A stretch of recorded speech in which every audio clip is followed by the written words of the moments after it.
I just connected the dots. I got excited because I did the puzzle solving thing that you love in Malazan.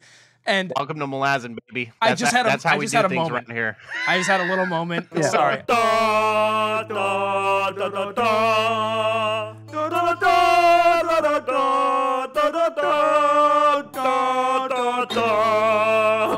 Welcome back, everybody, to another Tutor Ramble episode. I'm one of your hosts, Austin. And I'm your other host, Richard. And today we are reviewing the complex, the confusing, the something. It has gardens. There's a moon.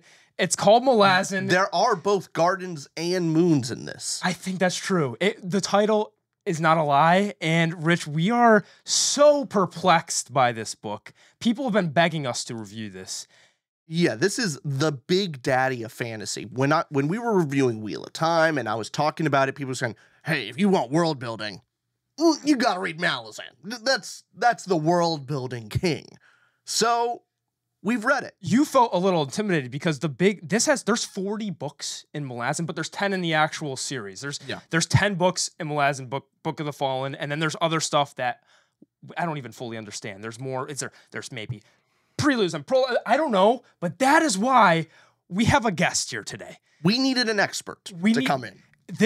So Caleb here, who we're about to introduce you, Caleb. Caleb is one of our patrons, and he is the one that got us to read this for our Patreon book club of the month. So every month, you guys know we pitch this enough. We have a Patreon, we have a book club, and Caleb here got us to read this. And he has all of the energy that we won't have because we are so perplexed by this book. We're going to give a review of this with having Caleb help us out with understanding this and also helping you as the audience who are looking for some excitement of, did Richard and I love the book? Did we, Rich? No. Spoiler alert. We didn't love the book. But we're going to explore why we didn't love the book and why Caleb does. But Caleb, welcome onto the podcast. Hey guys, how you doing? Well, better now that you're here because this is way more interesting now that we have Caleb. No, not that it's not interesting with you, Rich. It is sometimes. Yeah, but sometimes. It's just we are both going to have Depends to say. I think we're going to say a lot of the same things, and he's going to be here to help us out. Yeah, I'm looking forward to actually having a walking, talking Malazan Wikipedia with us. Yes, because I'm going to get things wrong and pronounce names. It's going to be a challenge. Caleb, you're our Jamie, okay? We're just gonna pull at you. I am known as the resident Malazan head in the Discord, so I just hold the crown. You know, somebody's got to do it. So can we first, when we're going over the book info for this, can we get some fact checks from you? This is Steven Erickson, and sure. How this come about? I will do my best because sometimes it is like a read and find out situation. Other times I might not even know. And that's the beauty of it. Awesome. So. And just to clarify for audience, this is all spoiler-free for the first 15 minutes. Then we'll talk spoilers. So everything we're about to say is spoiler-free for now. But we'll let you know when that comes. So, Caleb, first thing is this. My understanding is that Gardens of the Moon started off from Steven Erickson as a script. He was trying to make this into a movie. Is that correct? That is correct. It started as a script, and then it was converted into a novel in 1992. While he was shopping around for a publisher, Erickson graduated from Iowa Writers Workshop that greatly improved his writing. Eventually, the series was picked up by Bantam Books in UK and published 7 years later in 1999. Okay. Did it take that 7 years to publish? Because I imagine it is very difficult to get something like this. Is so different. From what I've also heard is that the very beginning of the book was changed the most, right? Mainly because of publishers. As publishers are trying to go, hey, this is hard, confusing. No one's going to pick this. Everyone's going to be confused, and so the beginning is a lot more simpler to understand. It's one POV. It's kind of stretched out. It takes its time. Yeah, and then it goes hard in the paint after that. Because just so people understand, there's 33 character point of views in this book. And it gets better or worse, however you look at that. There's more character point of views in the future books.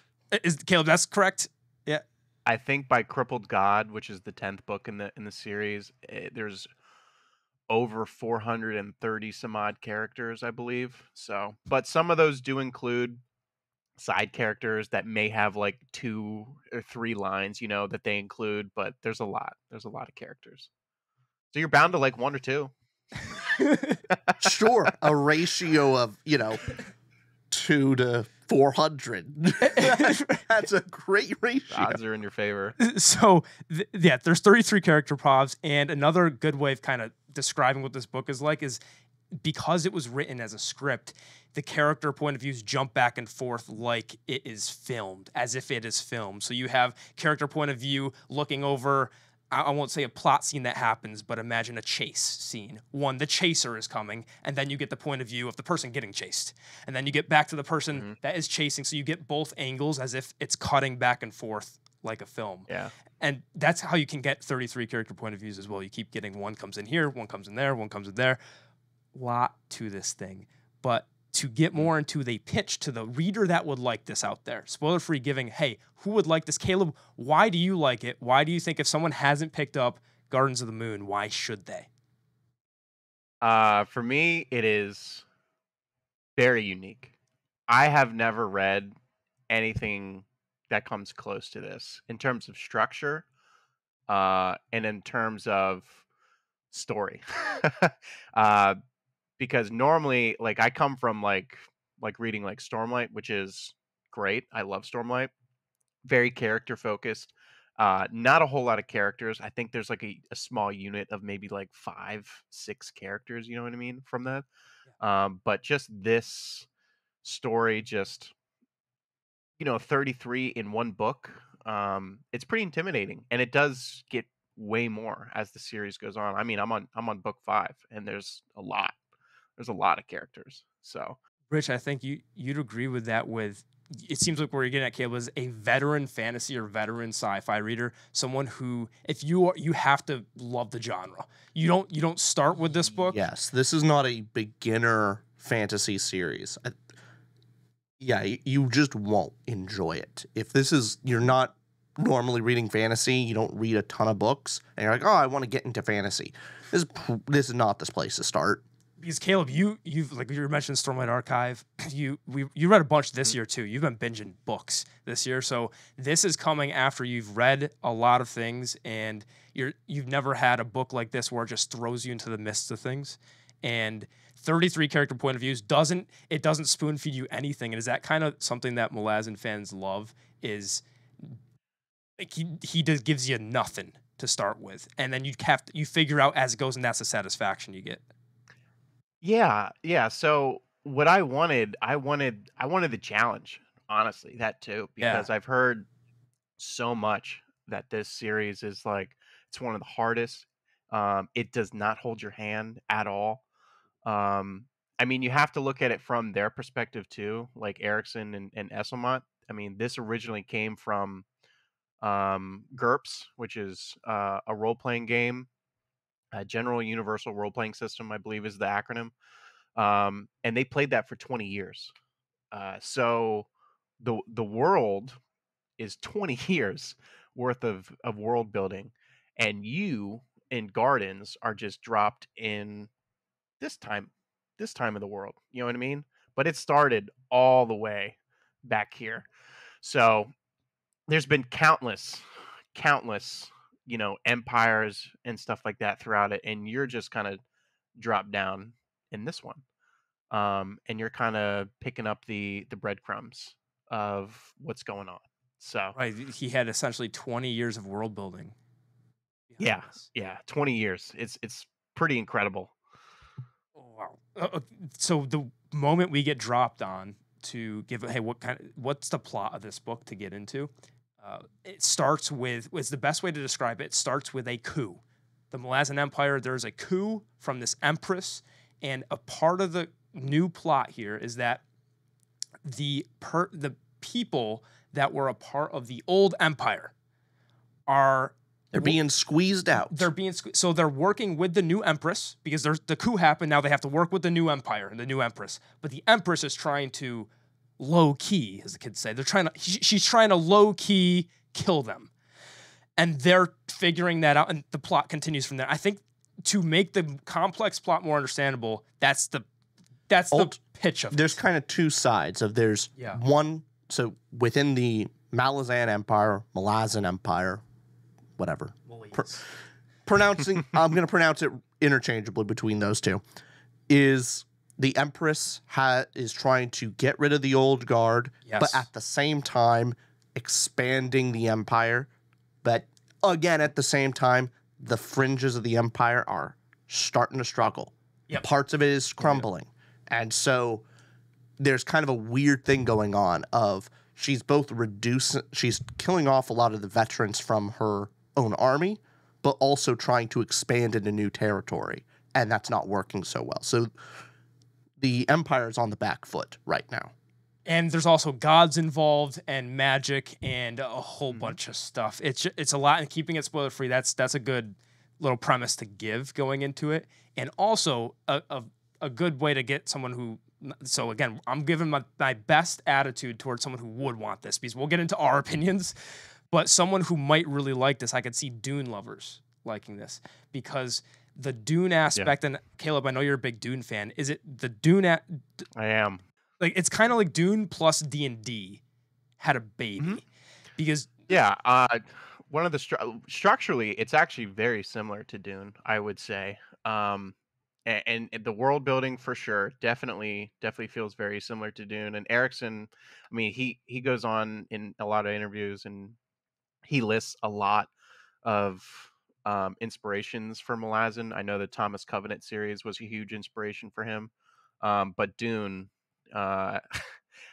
this is a very I'll save it for later. It's fine. It's fine. But Dune is very inspired for sure, and you can definitely see that in the series very soon. I would also say an additional, if you are a fan of the Silmarillion, like for the specific aspect of when I read the Silmarillion, it had some really touching stories. It's kind of a collection of short stories put together that give an overarching narrative of the history of Middle-earth. It is telling an overarching history, but it's within smaller stories. But what I enjoyed most about it is the investigation aspect. It doesn't really hold your hand. You have to look at the glossary and pull up family trees, and you have to a little bit of questioning and investigation and going like, hey, is this story related to this story? Like, is the person referenced here the person that we talked about in this previous story? It was an investigation and a fun puzzle to put together. That's what I enjoyed about the Silmarillion. If you had similar enjoyment of that investigation aspect, you'll probably really like Malazan. And even further, the recommendation here is take it slow. This is a puzzle to be unraveled, not a book to just read and enjoy. And we're going to go a little bit more into that. If you guys want to read Malazan, we'll have an affiliate link in the description below. However, don't buy it yet until you hear a spoiler-free rating, because we don't want to, we're given the light side of this. And I want to give others thoughts like Caleb and some of our patrons that love this. Caleb here, Chip, Nick, Murdy love this book. They're all doing now a community book club every single month, going on through each of these books, which you will join on. I'm joining in the next one. We're doing. I'm doing it a little bit differently in this next one. Of week by week, we're getting into a chat and doing a part by part discussion for the next book to help me out. There was a minority who didn't like it. So Tantalus was in our patron, didn't like it.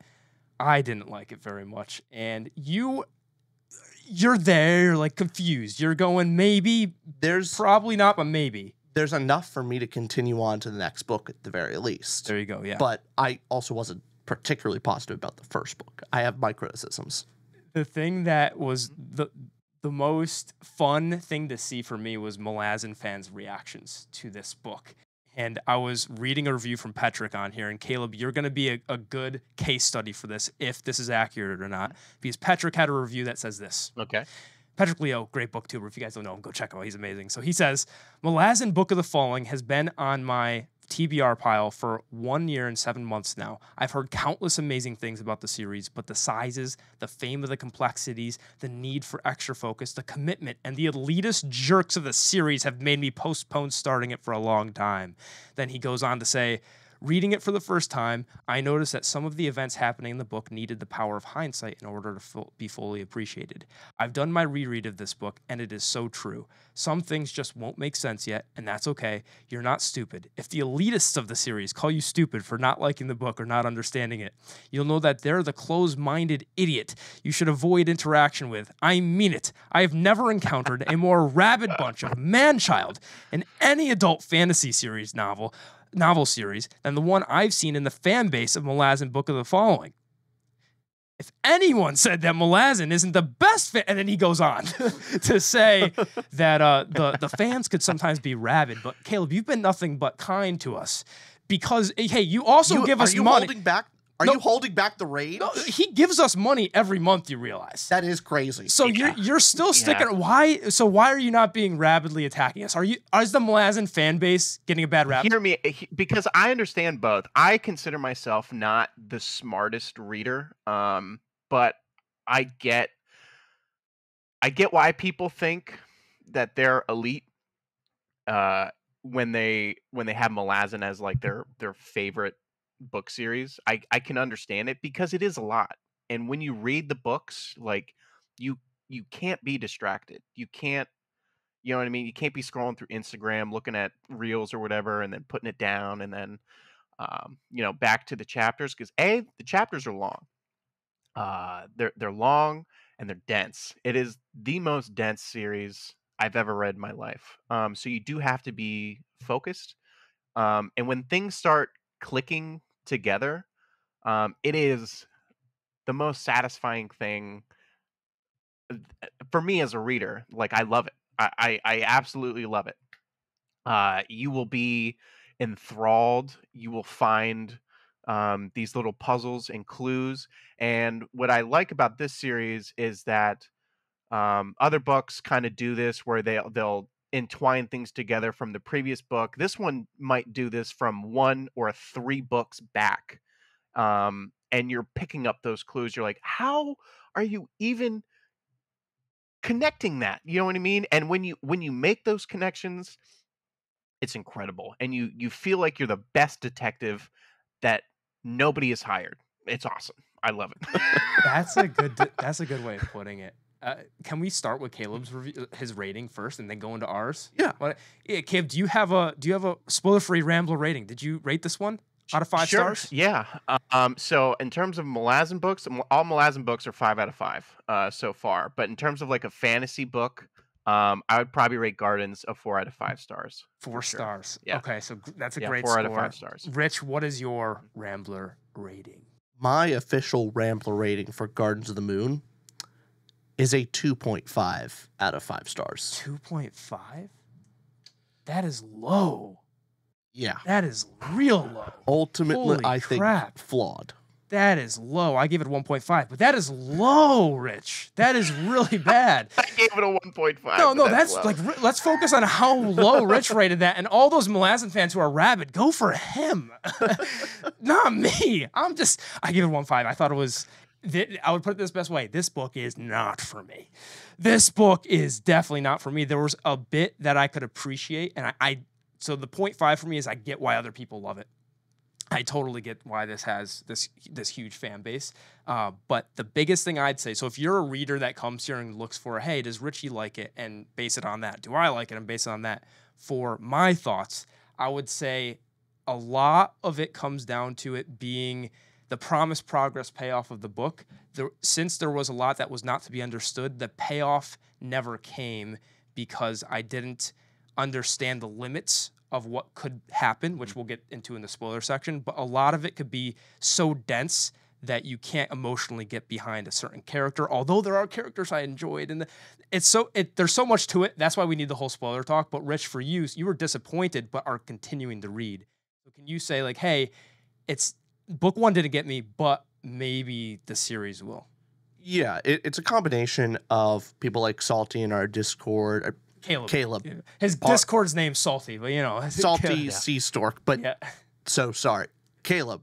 People like Caleb in our book club and other people convincing me to read on because I think I can come to really love the series. Yeah, I'm willing to give it a book 2, especially, but there were several times where I was thinking to myself of, oh, this scene is this scene supposed to be really cool?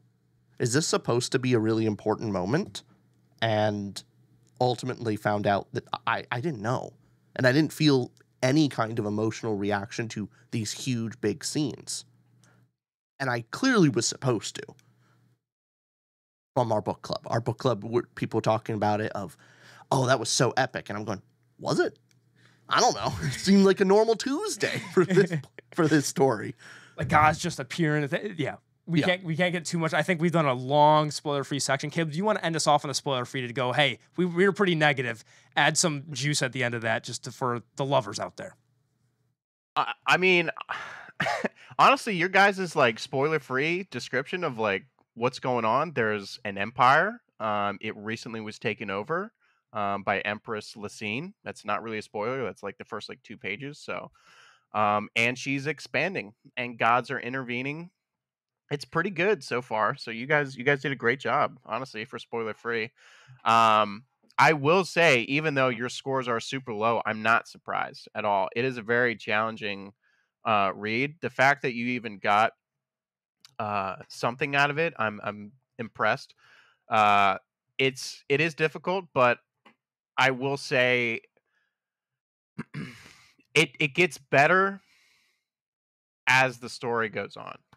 You know what I mean? Because you'll find as you continue on, you were looking at clues that you didn't even know were clues, if that makes sense. That does. Okay. Yeah. Okay, then with that, we will give a big spoiler warning so we can stop dancing around the subject. Stop pussyfooting around. Let's go right into the weeds. So spoiler warning, click off if you don't want spoilers for Gardens of the Moon. If you're going to continue on, you don't care about spoilers, we do our best to keep the scenes in context. So we'll keep in mind that there are those that continue on. Yeah. So with that we didn't used to because we didn't think anyone was crazy enough to do that. Listen to a spoiler review. I would not read the book. I'd actually say with Gardens of the Moon, it doesn't matter as much. Because probably. I'm going to guess that because there's not a super moment like, I don't know. But hey, spoiler warning, we're going to continue on with first emotional impact. And going over all that, Rich, what did you rate emotional impact out of 10 or out of 5 stars? I gave the emotional impact a 3.75 out of 5. Really good score. So very good. Caleb, did you also rate on categories? Yeah. You did. Emotional impact. I think I gave like a 4 or a 4.5. I can't remember off the top of my head, but it's somewhere pretty high. I want to say 4. And what did you give it? A 1.25. Dang. Yeah. This is my lowest category. Okay. This is my lowest category, and it's why the book is very low. All right. It's really strange because for some aspects, I would want to give some emotional connections. I would give it almost a 1, but there were some times that I was really enjoying it. So it's almost peaks and valleys there was some stuff that I was enjoying and I was emotionally connected to some of the characters. And I laughed with the characters. I thought they were really funny and I was following them and I wanted to see where they go. But then there were big plot moments where I'm going, I feel like I'm supposed to care and I don't care. And so it was those peaks and valleys that overall I would put to just pretty good. I'm surprised yours is that high because for me that emotion of, hey, what's the book trying to do? And I think it's trying to get you to feel these epic moments. I feel it's trying to get you to care about the grand scope of this. And Caleb, we'll get to you of what this book's exactly going for, but to what emotion is this book trying to get across? And I think it's trying to get that epic fantasy immersion in this world and all this grandness. And to me, when I'm thinking about the emotion, is I'm getting the opposite of that. And honestly, even just looking at my score, maybe a more appropriate would be something like a 2.75. Yeah, based on how you're feeling, it seems like it would be lower. It really is there's a handful of moments that I actually did care, but the biggest moments I didn't care at all. Right. And so how do you weigh that? Yeah, let's talk about a specific moment then. let's narrow it down in Sure. scope. So I know that the one we could talk about Amador Rake toward the end. We're going to talk about a lot in this book, but Amador Rake at the end. Animander Rig. Thank you so much, Caleb. Thank you. That's why you're here. You're That's why you're needed. Yes. So Amador Rake, there's this scene at the end where he just goes Dragon Ball Z. He's insane powers, kills dragons. And there's this epic scene. And can Caleb or Rich, do you want to bring us in context of the scene? And then I want to see how Rake doesn't kill the dragons. Rake does not kill the dragons? Does not. No, Rake does The dragons work for Rake. There's the other monster that comes out. A dragon. Right. So Rake, he himself is a dragon. He can turn into a dragon. And I believe you're referring to the final scene in Darujistan, Yes. where he crashes into the demon that was summoned. The demon was used to basically weaken Animander Rake because they knew it would be a big fight for him, so to speak.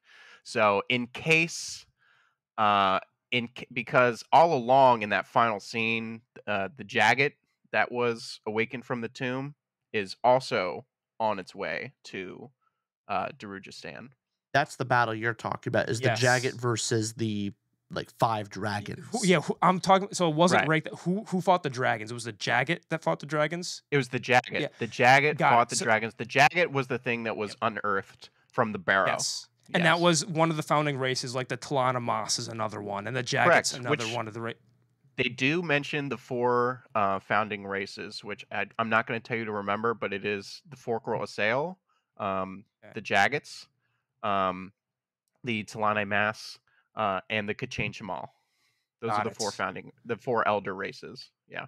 Okay, we're gonna get a lot of the world when we get there, but so that scene with the Jog, the J, The Jagged. The Jagged. the Jaggeds, The Jagged. fighting like the dragons, for example, that kind of scene, or like the Rake scene, those epic battles at the end. What were your feelings when it got to that payoff? Well, here's the thing. Hearing from the book club Yeah.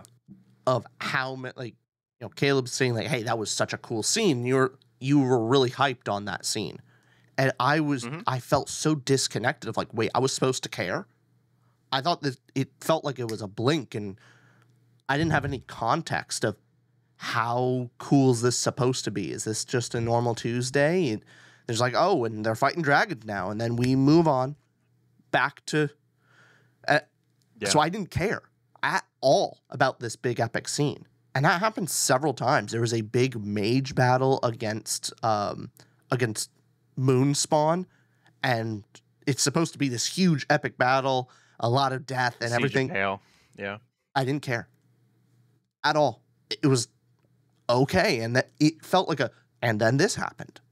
Okay, cool. That and a dinner scene was the same emotional weight throughout the entire thing. The dinner scene. I think that's chapter 9. Yeah. At least in the Discord, a lot of people really enjoyed the dinner scene.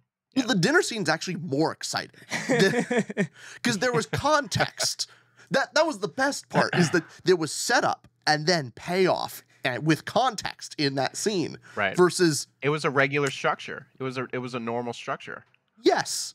And I did enjoy that, actually. Yeah, Yeah, it was a good I scene. enjoy that more. Yeah. But the emotional moments for me almost always is tied to Kruppa. Krupper is the one character that held me to this story, and the only one where I cared about the character, I cared about the scenes that he was in. Everything was more fun with him in it. Without him, I would really dislike this book. Mm-hmm. So talking about that grandness, because when we'll get into characters, and Kruppa was also one of my favorite characters. I think him and not him and Whiskey Jacket, some of the Bridge Burner, I liked some of that. But with Whiskey Jack, but yeah. Whiskey Not Jack, Jacket. not Jacket, Whiskey Jack. Yeah. Thank you. So with the grand epic scope of this, what did you feel some of that, because it was setting up? Everything was so epic that you didn't know to distinguish one important scene from the other. When everything is grand, nothing is grand. Did you almost feel that? Well, it was a combination of, it just suddenly happened. So I don't know the context of whether this is supposed to be is it supposed to be a grand, epic, rare thing, or is it just normal? And then even further beyond that, I'm trying to think of how best to describe because the magic system is so confusing, it feels like anything can happen.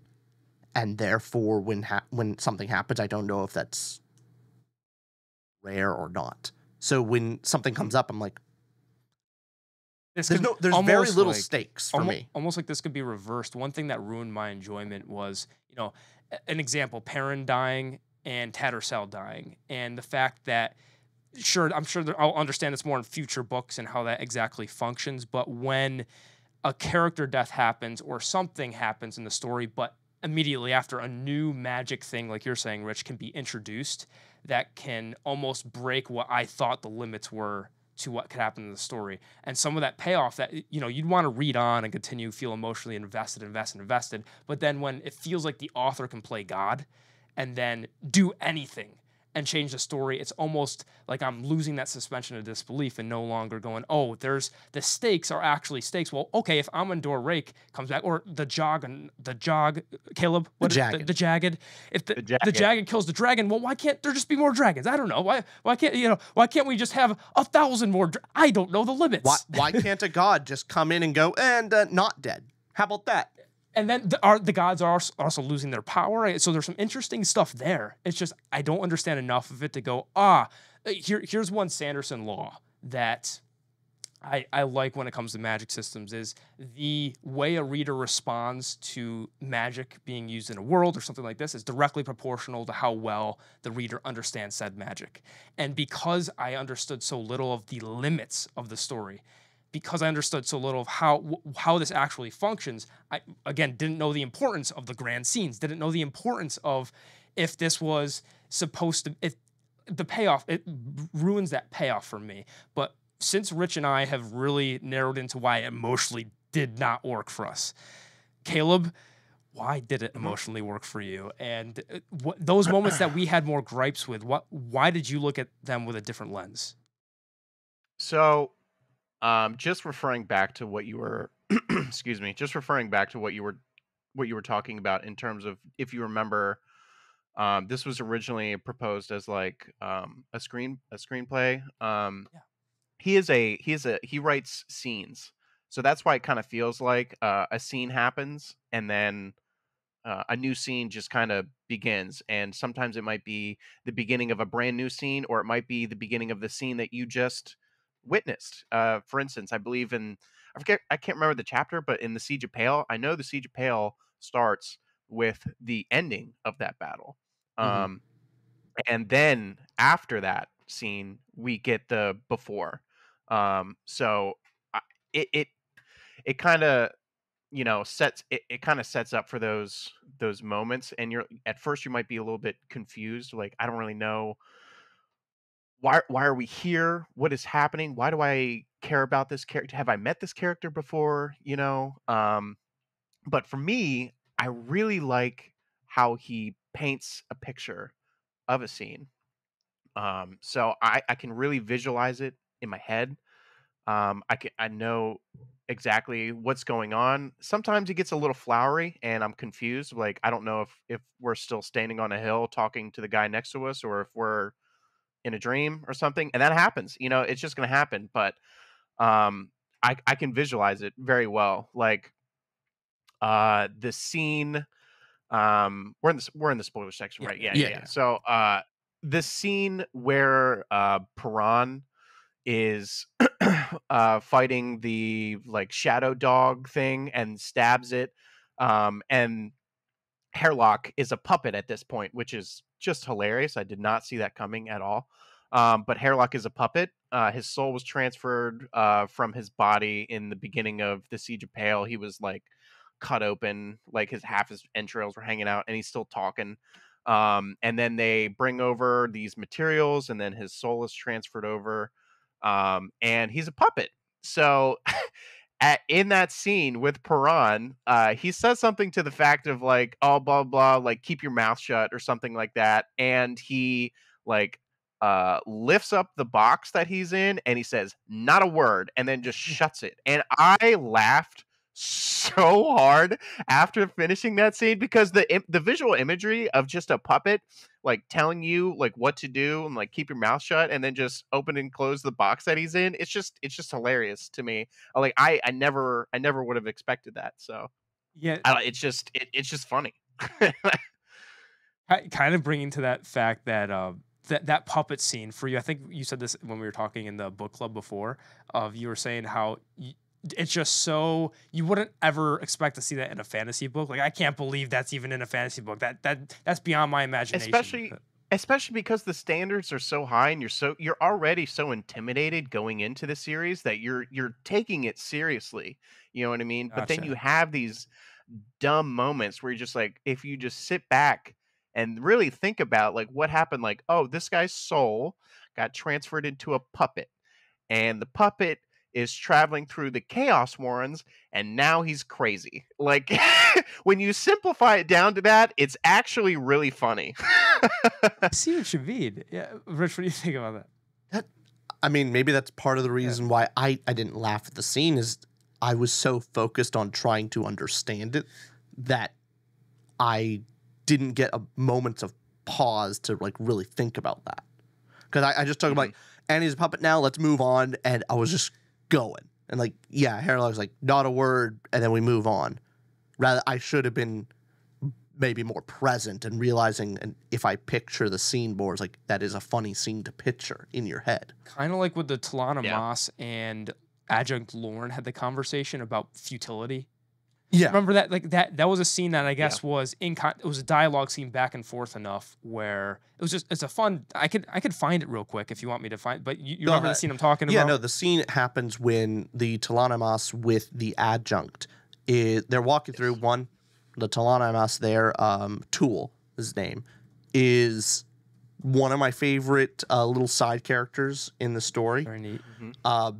But him and Lorne are talking, and Lorne's realizing, like, you know, mostly the Talanamas don't normally talk this much. This is kind of strange. And so asked Tool, what are you thinking about? Go ahead. And here's the quote. So it says, "Tell me, Tool, what dominates your thoughts?" The Amas shrugged before replying. "I think futility, Adjunct." "Do all Amas think about futility?" "No, few think at all." "Why is that?" The Amas leaned his head to one side and regarded her. "Because, Adjunct, it is futile."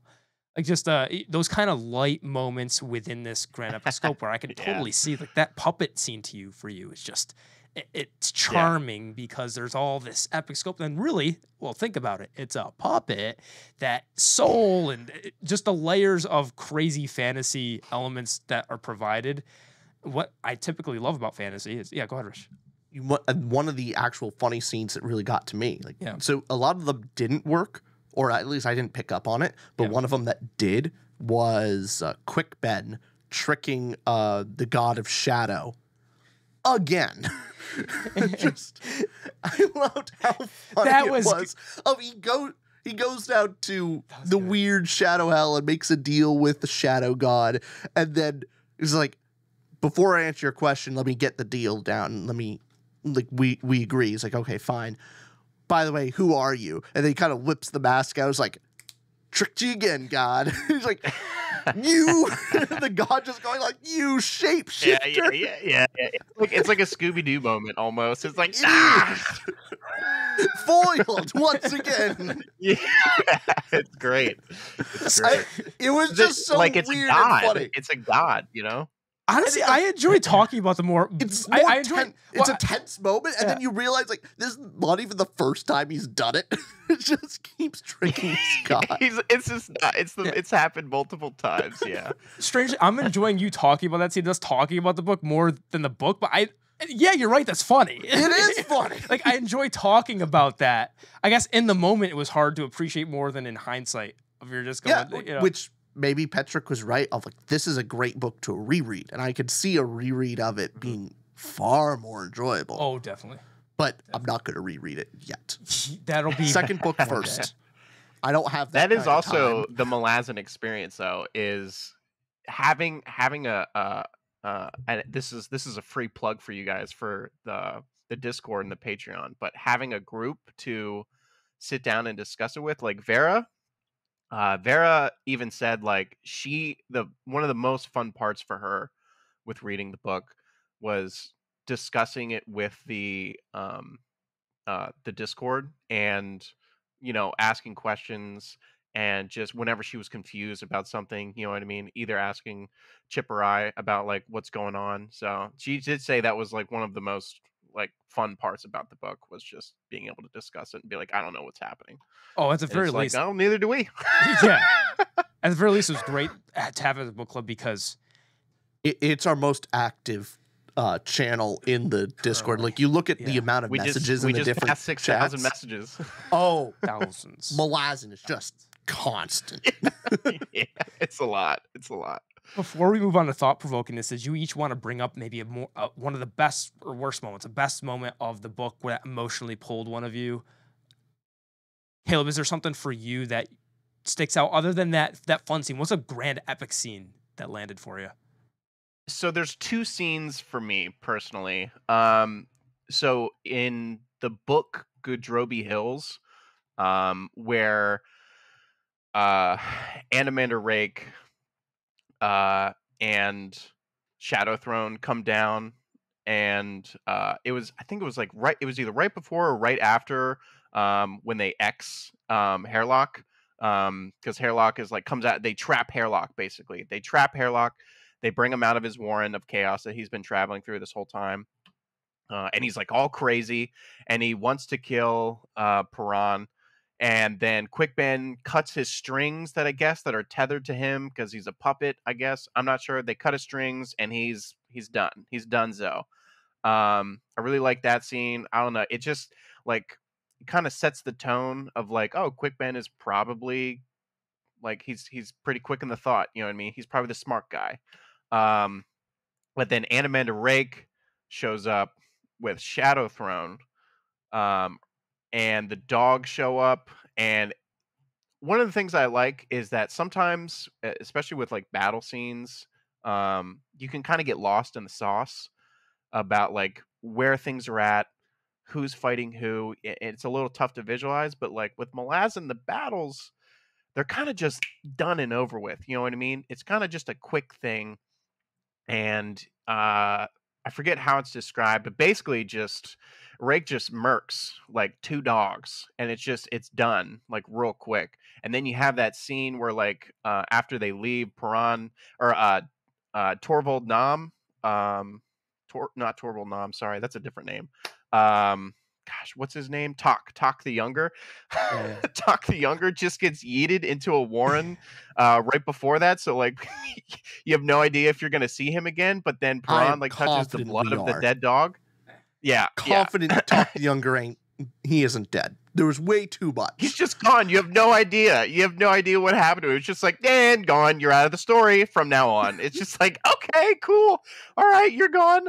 And then Piran touches the blood of the dogs, and now all of a sudden we're in this weird wagon chain world thing, and there's people chained to this wagon. I don't know what's happening. And it's just, I love that I don't know what's happening. It's great. And it's just like, what is this place? It's awesome. I love it. There's a sword that when you're killed by it takes you into this weird darkness world that you're chained to a wagon that's pulling God knows who what. Like, it's just so crazy, dude. It's so crazy. That is definitely the cool. If you want to go for coolness factor, the coolest thing in the book and the world building wise is that sword, Animander Rake's sword, and just how it's described of when it's unsheathed, you hear the wagon wheels and the chains rattling. And just the description of like when you're killed by this sword, your soul is chained to this wagon as you're pulling it through this alternate dimension. And so you're forever chained. Your entire soul is linked there. So cool. It's very, very neat. I like that aspect. However, we'll get into this in plot. I was confused. Want to go on to the next category? Yeah, okay. We'll get there. But there's a point there where I'm going, wait a minute. It subtracted a little bit from the cool factor of, wait, did no one think of this before? And we'll get onto it later. Okay, thought provokingness. What did you give out of 5 stars, Rich? A 2.25. Okay, I gave it 2. Caleb, what'd you give it? I gave it a 5 because I was thinking the entire time. Okay. Like I was thinking the entire time. I have to give it a 5 out of 5. Okay, so why did you give it thinking, 2.25? Yeah. But for thought-provokingness of a message, some themes to tell, I saw some in there. Like I know the big overall theme with Malazan is the idea of camaraderie and loyalty. Ultimately has a kind of hopeful message of, you know, the good aspects of friendship and camaraderie. That bad things can happen, but ultimately, like, your friends can kind of keep you together. Like, I get that. That was kind of the overarching theme of this book. Is Would you say that's symbolic of the Gardens of the Moon, the title of the book, Gardens of the Moon, being blossoming on the desolate moon? Is that almost symbolic in a way too? That's also a very, you know, high school English teacher thing of like, oh, that's what it means. I doubt that's what the author meant by it. I don't know. We can take it that way. That's how I'm taking it, because, you know, there's light at the end of the moon. Yes, something. If you want to look at it as look at what can grow on a really desolate landscape. I think that's purposeful, right? That's what I'm taking it as. But the message you got is there's that hope. I think it's more of a reference to the actual garden that is on the moon, that's floating in the sky, that moves around. But isn't that symbolic of, you know what? I'll stop being high school teacher. Keep going. What you're saying, yeah. But ultimately, it's not something I've seen that kind of message before, and it's fine. When I was thinking, I'm thinking about the world and how does this make sense, and then going through characters and like, do these characters make sense, and do I care? So ultimately, a little bit disappointed. Because 2.25 means very disappointed. I gave 2. No, I mean, that's slightly disappointed. Yeah. Because disappointed would be 2.5. Yeah. So 3 is neutral. So 2.75. Oh, you said 2.75. Oh, you said sorry, 2.25. Yeah, you're you said very disappointed. Very right? disappointed. Yeah, I gave the 2 as more flawed with. I totally see those messages as well. Of even with all this war happening, and I can give. I was doing a little bit of research here. This is someone on Reddit called Aquatot who said one of the themes they found was loss of innocence. And they went through a couple. Here's just a couple examples to give the theme of this, where Perrin loses his innocence early in the novel with the slaughter to Ithko Khan, and spends the rest of the story grappling with abandoning what he thinks a soldier should be compared to what he thinks the right thing is to do. Another theme is Lauren has been brainwashed from a young age to be an extension of the Empress's will with no free choice of her own, and spends the novel growing away from this, leading to her eventual death. And you have Crocus is the stereotypical young fantasy thief, believes the world is the oyster that's been thrown in his face, but then he gets caught up in things, and then he gets everything's outside his wheelhouse. And lastly, Apslar/Sorry, that character, literally had her childhood stolen from her, and we all know that she was by the Seers early on in the book, and then is suddenly released by the hands of a very deadly god and has to relearn who she is. So essentially looking at this theme of loss of innocence, and how do you see light in just a war-torn, crazy, almost this could be a way more pessimistic book and go a darker route if there was if it was a different author. Whereas there's all this war, but with that war comes these juicy quotes and themes of hope, and these juicy quotes and themes of look at Crupper's a great example of, he's probably the answer to the message of, he seems very innocent. He seems almost oblivious to a lot of the horrors around him, but he's not. He's incredibly intelligent. He's very aware, but he has a positive attitude about basically everything. And he knows to keep his head low. But he does try and do important things. It's not an interesting thing, but even when faced with gods and these terrible things, he's a positive dude throughout all of it. Yeah, and it's tough because Krupp go is ahead. The best. You said Krupp was the best? Krupp is the best. He literally is. He's one of the best characters. And some people hate him, and some people love him. I thought I would hate him. Just how he talks can kind of be annoying in the beginning. And then it becomes endearing. I don't know when that switch was. What's great about Krupp is that, like, the characters around him also find his monologues annoying. Like, it's so funny how, like, everyone just kind of has these short little sentences, and then you have Krupp, who's just like going off like a page and a half of just pure dialogue of just beautiful nothing. And then it just you get that little dash of a line where it cuts off because someone's just like, "Oh my gosh, shut him up, please, for the love of God, just enough, Krupp." And it's hilarious. It's so funny because everyone else acknowledges it. But But he's great. I but love him.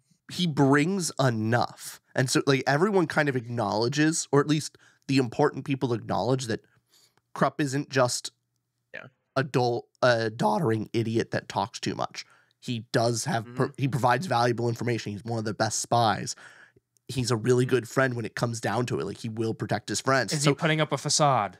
That's what everyone's kind of going, you know, he does come through for us. Like it's not, Yeah. it's an annoying quality, but it doesn't define his character. That's very clear from all of his friends and acquaintances that people are annoyed by it, but Krupp brings a lot else to the table that it's worth tolerating. People notice that he definitely has more going on to him than what he leads on. Yeah, because you start thinking of especially his master, who is pays him for spy things and information. Kind of has to look at it going, the way he talks and the way he sounds, he should be an idiot and shouldn't know anything, and yet he always has he knows things he really shouldn't know. So he's clearly hiding something.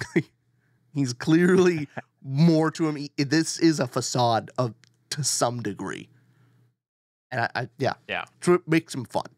And you're saying he even emphasizes that theme of there's all this crazy stuff happening, but Kruppa alone as his character is one of the best scenes for me was when the gods just kind of enter his dream. And they just talk like, oh, Kruppa's also there. He's there. Yeah. The gods love him. Yeah. The gods appreciate him. Of like, this guy, he's pretty cool. But he's just there going like, man, my dreams are getting crowded.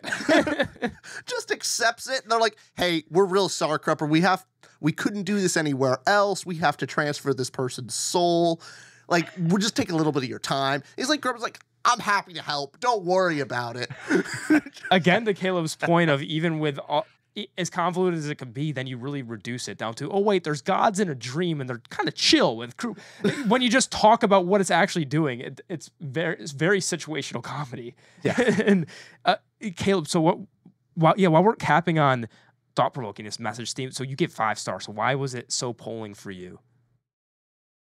So for me, I really enjoyed the theme of, because if you think back to because there's I think 3 or 4 different little mini story arcs going throughout this, and this Gardens really is just kind of getting everybody's feet wet, so to speak. But it is literally the start of everyone becoming themselves or becoming a new self. Like you have the Empress who's taken over, and you can kind of see she's kind of Xing all of the previous emperors' associates, and you have these previous squad called the Bridge Burners, and you don't really know whether or not they're safe. You know that that the Siege of Pale, a betrayal happened there. Like Taskrin was definitely firing sorcery at and getting rid of all the mages that were already there. So you have Apsalar or Sari who's becoming literally a new person, possessed by Cotillion. So it's the hag. You have but no, she's possessed by the hag first, then possessed by someone else. By the way, she has not come into fruition yet in book 5, but I'm telling you, by the end of Crippled God, that hag is gonna mean something. I'm telling you, I'm holding on to that hope.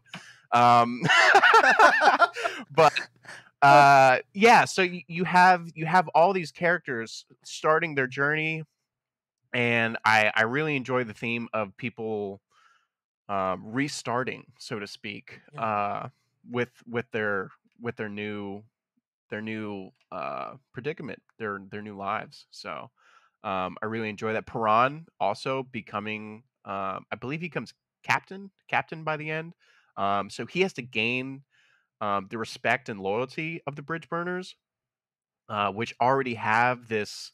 You can tell this this big leader, Whiskey Jack, that they all respect. You've known just through context that they've gone through several missions together. And you have this young guy who has to like come in and step up to the plate.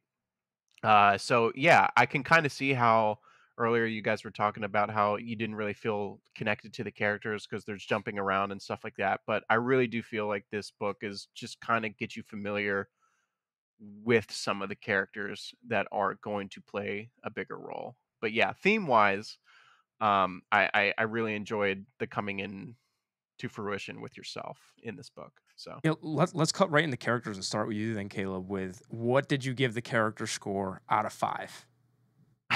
yeah, characters. If I'm being honest, just with Gardens, I'm not going to give it a 5 out of 5. Okay. But Krupp really brings that score up for me because I love Krupp. I love Krupp. Yeah. I love Tool and I love Quickben in Gardens of the Moon. They're some of my favorite characters. So I'm probably going to give it a 4 or a 4.5. I would say, just because Krupp is great, a great character. That's an excellent score as well. Rich, do you give it that high? I gave it a 3 out of 5. Flat neutral. I would be a lot lower if not for Krupp. Krupp carried it, and there's a couple side characters that I cared more about than some of the quote-unquote main POVs. And some of the main POVs really should drag down the score a lot more. Like, I think Piran is actually, to some degree, a little incoherent in this book. I was genuinely confused about his motivation, and a lot of it didn't make sense. Him, I was really disconnected from. Same thing with him, especially with Tattersail and that plot point with Perrin and Tattersail. All of so that sounds like it was so quick and just such a weird turnaround. The same thing with Lorne. Let's bring in, so for people that don't listen to spoilers and don't know the context. What is the context? Let's talk Perrin in that context. By the way, I gave 1.75 for my score. Prefacing that, I could be convinced to raise this because there are characters I enjoyed, but there's 33 character point of views, and I enjoyed like 2. That's why I'm thinking so negatively of it. So anyways, to give your perspective on Piran, Tattersail, and I promise Caleb will give you plenty of time to protect Piran and all the characters here. You guys go right ahead. Thanks for allowing us. So right, Piran starts off as, interesting. I liked him in the beginning. You have this nobleborn that wants to join the military. He has all these hopes and dreams of what he wants to have an adventure and be a hero in the army. Sounds naive, right? Sounds naive, and then he becomes it, and he sees the horrors of war, and then he gets swept along with Lorne after this massacre and becomes a tool of the Empress. And okay, cool. Let's see where this goes. And then he is put on this. We got to skip forward, put on a mission to hunt down Sari, and also probably eliminate Whiskey Jack and others. Wait, can I say one thing? You just saying it was a tool of the Empress just makes me think Adject Lorne, that Talana Moss being tool, well, Adject Lorne's a tool is actually kind of a cool. So I just connected the dots. It is cool. Sorry, I just connected the dots. I got excited because I did the puzzle solving thing that you love in Malazan. And welcome to Malazan, baby. That's how we do things around here. I just had a little moment. Sorry, I'll raise my emotional impact by 0.25 after this. Sorry, continue. There you go. Then you have Piran meets Tattersail. Yes. Falls in love with Tattersail. And for context, Tattersail is this mage who was in love with this other mage, and then that mage dies, and she's sad, and then she sees Piran. It's like, hey, that guy's cute. But more than cute. We just look at each other and go like, yeah, this is a thing. And then Piran is like, okay, I'm now in an in-between loyalty phase. Like, I still gotta get Sari. I'm still working for Lorne. But then... And the Empress, right. And the Empress. Yep. But then Tattersail goes off and is killed by order from Taishram. Am I getting the name right? So Taishram basically makes the order of bring her back or kill her, And that's Perron, that's the higher mage. That's the And higher so mage. Tayshram is And the Perron, mage of all mages. Yeah. Perron is going, oh, and Tayshram is working for Lorne, and therefore Lorne killed Tattersail. I'm going to change my whole motivation now. I'm now going to go kill Lorne. I'm going to betray the Empress. I'm going to go kill Lorne because by her order, because Tayshram works for her, ultimately that's the cause of Tattersail dying. To me, I'm going like, why aren't you going after, I don't know, Tayshram, who made the order? But this is fine. And then, like, I'm now on the warpath to kill Lorne. None of that made sense to me. So the character motivation that entire character motivation was a bunch of hooey. Add on to like the possible explanation of, oh, he's being manipulated by the gods. Maybe. But Perron wasn't like that motivation. Wasn't it Perron's sword? Perron's sword's influence, Chance was not influence. him. He was not. Oh, yeah. He dies first. Then is brought back. He dies, is brought back. The sword is by Open, the twin gods of chance. Yeah. Opan. Right. Is that Opan? But Caleb, is this? We're actually doing okay with the. I think he's only corrected us a couple times. This is impressive for us so far. You're not too bad. What's it called? Lorne and Taskrin both are under Empress Lacine. Mm-hmm. So they all work for Empress Lacine. Taskrin is the high mage. Lorne is the adjunct. So again, there's a lot of like military titles, but yeah, for the most part, you guys are not doing too bad. So we'll take that. But that scene with Perron, Caleb, that Rich is going off about. Did you feel the same? Do you not care as much as Perron? You're kind of like, yeah, he was an okay, or did you connect with him? You guys make valid points when you break it down like that, but for me in the moment, it just worked. I was like, okay, they just had a night together. They had a lot of times people are bonded by high emotional stakes, and they both were in that little skirmish with like the shadow dog thing. So I was like, they probably, you know what I mean? They're stuck in that room. They're just like, yeah, let's bang. Let's bang. Yeah, I like you now. So, I mean, it's fine, I guess. You know what I mean? I was like, I buy it. Sure. Whatever. And then it does feel kind of rushed where she's just like, you know what? I need to go stop Lorne. And Perron's conflicted. He's like, but I need to stay here. Then eventually he does go and chase after her. But I also do think it's just he's a young guy, you know what I mean? He's a young guy, and he's just like I don't have anything else really going for me, so I stay the night with this really hot sorcerer warlock lady, and now I'm gonna go chase after her because I like her. So I don't know, it worked for me, but I get it. You guys make valid points, so it does feel rushed in some ways.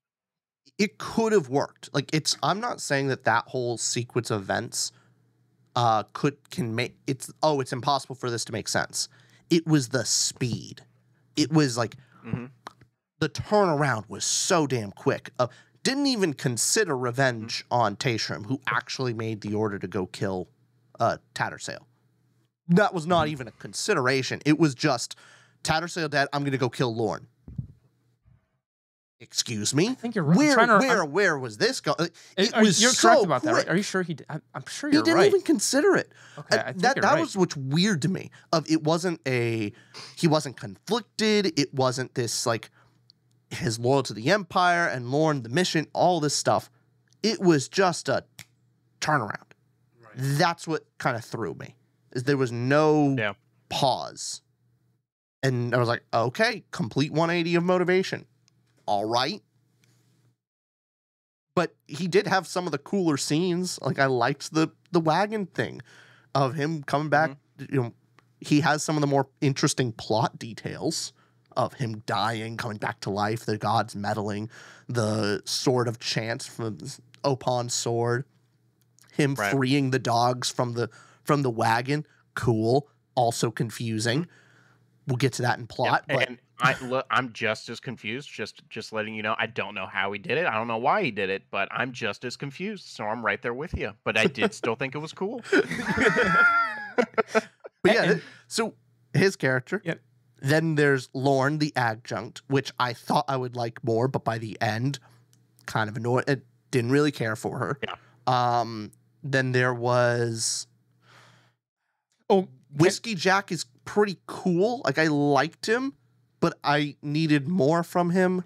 Can I add on to Whiskey Jack for a second there? With Whiskey Jack, I liked because I could really get his persona. And Dujak, was it? Am I saying that right? Dujak? Dujak. Am I saying Dujak one arm? Dujak, one arm. Dujak, one arm. who isn't there much, but Dujak gives that very stoic and has a presence. Just hey, he's a commander of this massive army, and him and Whiskey Jack have just a little cool relationship. Where was it? Dujak was below Whiskey Jack at one point, and now is his commander. Yes. And I kind of like that dynamic a bit. I was like, oh, okay, Whiskey, and they still have a good friendship. So Whiskey Jack was commanding Dujak, and now it's reversed. Yeah. I like that, but the bridge burners as a unit, as a group, there were some scenes there where they had that camaraderie of. I think Whiskey Jack said to everybody that even though he didn't say it like this, I'm reducing this to this, but he was saying, now that we're all here doing this together, I'm with the boys, kind of thing. Just hey, I'm with the bridge burners. Boys. Like I'm with you guys. I feel good with you guys, and I could see me in another group. A Bridge 4 group with Stormlight. I could see me in the Howlers with Red Rising. I could see I would almost say even the little we get of them, I think the Bridge Burners are better than Bridge 4 in the sense of I got the camaraderie a lot more. Just the little scenes that we get of them together. I wouldn't say better than Bridge 4, but I would. I would be very careful with that. I don't know. There was a couple scenes that just like really clicked for me on how they work together as a unit, and it was more charming to me. And my point with that is the unit that you kind of get that feeling is nice and heartwarming.